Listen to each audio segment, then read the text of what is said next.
નમસ્કાર દોસ્તો, કાયદામાં રહેશો તો ફાયદામાં રહેશો આ વાત આપણા ગૃહમંત્રી હર્ષભાઈ સંઘવીએ અનેક વખત કરી છે, પરંતુ આ વાત ગુનેગારોને લાગુ ન પડતી હોય તેવું લાગી રહ્યું છે।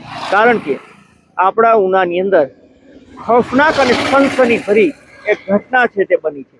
બે લોકો ઉપર હુમલો તો કરવામાં આવે છે, પરંતુ પાઇપ, છરી અને જે સોપારી વેતરવાનો સૂળો આવે છે તેનાથી આ હુમલાખોરો સજ્જ થઈને આવ્યા હતા। આ બંને વ્યક્તિ ત્યાં તડપતા હતા અને ત્યારબાદ તેને હોસ્પિટલ ખસેડવામાં આવે છે। કોણ છે એ બંને વ્યક્તિ, શું કારણે તેના ઉપર હુમલો થયો છે, કોણ હતા એ હુમલાખોરો અને પોલીસે તપાસમાં શું બહાર આવ્યું છે, તમામ મુદ્દે વાત કરીએ। વિડીયોની શરૂઆત કરીએ। નમસ્કાર દોસ્તો, હું છું દિલીપ મોરી અને આપ જોઈ રહ્યા છો નમસ્તે ગીર। આપણા ગીર સોમનાથ જિલ્લાનું ઉના અને ઉનાનું સ્મશાન રોડ છે। ત્યાં એક દિવસ પહેલા જે સ્મશાન નજીકના બેન્ચો છે, આ બેન્ચો ઉપર બે મિત્રો, એકનું નામ છે રવિ ઉર્ફે બુચ્ચી બાંભણિયા અને બીજો છે કેવલ વાંઝા। આ બંને મિત્રો ત્યાં બેઠા હોય છે। લગભગ 4:45 વાગ્યાનો એ સમય હતો।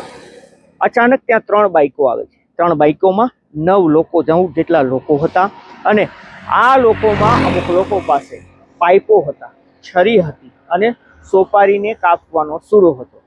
આ બાઈકો તેને ઉતારીને રવાના થાય છે અને આ જે લોકો ઉતરે છે 7 જેટલા, તે આ બંને મિત્રો ઉપર તૂટી પડે છે।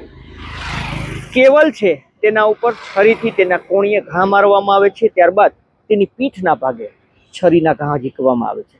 તેના ઉપર પાઇપથી તેના પગ ઉપર હુમલો કરવામાં આવે છે, તે ઢળી પડે છે। બીજી તરફ તેનો મિત્ર જે રવિ ઉર્ફે બુચ્ચી બાંભણિયા છે, તેમને પણ 4 લોકો છે તેના ઉપર પાઇપ વડે તૂટી પડે છે।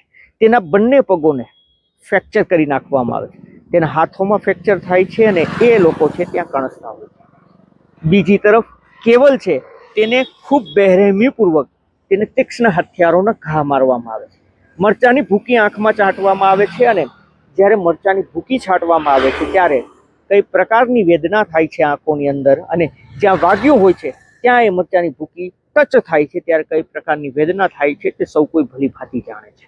આ બંને લોકો ત્યાં કણસતા હોય છે અને આ શખ્સો છે તેના ઉપર હુમલો કરી રહ્યા હોય છે। કોઈ વ્યક્તિ આવે છે અને આ લોકોને બચાવે છે।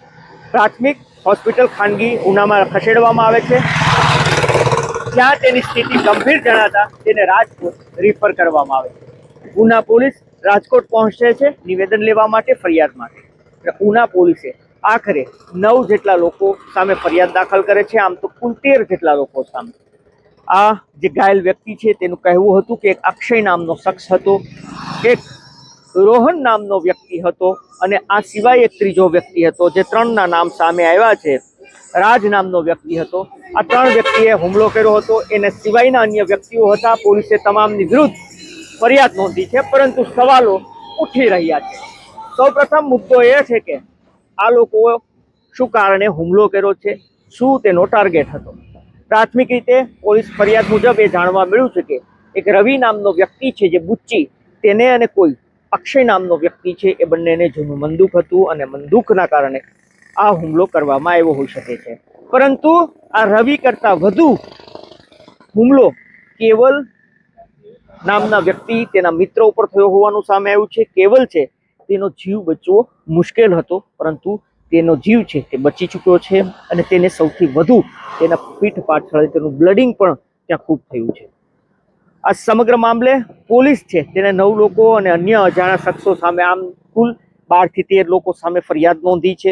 પરંતુ આ જે ઘટના બની છે ધોળા દિવસે સ્મશાન રોડ ઉપર બેન્ચ ઉપર એક 5, 7, 8 લોકો આવે છે, હથિયારો સાથે સોપારી વેતરવાના સૂળો લઈને આવે છે અને હુમલો થાય છે, એ પણ ગુજરાતની અંદર, એ પણ ઉનાની અંદર, જેને લઈને સવાલો ઉઠી રહ્યા છે કે ગૃહમંત્રી માત્ર ભાષણ પૂરતું જ કહે છે કે કાયદામાં રહેશો તો ફાયદામાં રહેશો, કે પછી આ આવારા તત્વોને આ વાત છે તે લાગુ નથી પડતી। આવા અનેક સવાલો ઉઠી રહ્યા છે, પરંતુ આ તમામ મુદ્દે આપનું શું કહેવું છે, આપનું શું માનવું છે, આપ જરૂરથી કમેન્ટ કરીને જણાવજો। અમારો હેતુ કોઈને નુકસાન પહોંચાડવાનો, બદનામ કરવાનો નહીં, આપણને સચેત અને જાગૃત કરવાનો છે। જો કે હવે પોલીસ તપાસમાં શું બહાર આવે છે તે હવે જોવું રહ્યું। આપનું શું માનવું છે જરૂર કમેન્ટ કરજો। જોતા રહો નમસ્તે ગીર। ધન્યવાદ।